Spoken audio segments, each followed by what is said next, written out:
Coriolis Theater Company presents Behind the Scenes with the Rubenstein Kiss, opening September 7th, 2013. Elliot Baker, Matthew Rubenstein.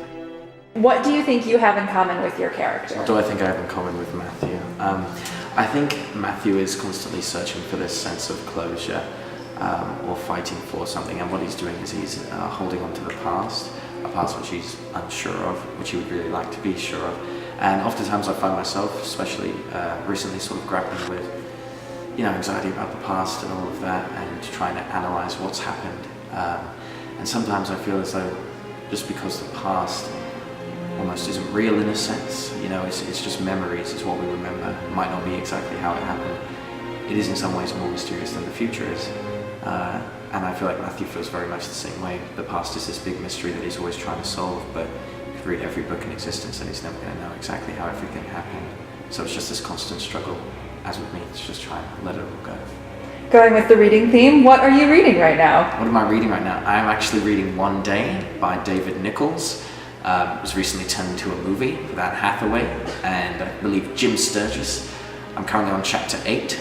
This started very positively, but there are 40 chapters, so there is plenty of time for things to go south.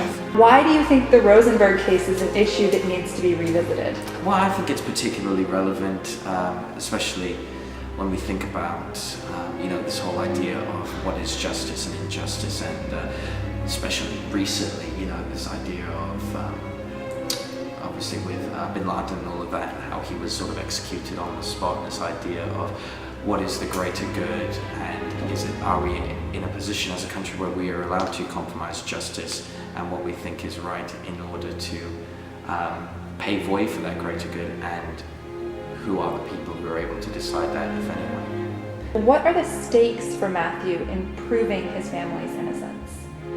I think, again, going back to that idea of closure, I think it's something that's very personal within him. The stakes to him is it's this sort of validation that everything he's been doing in his life, has been worth something.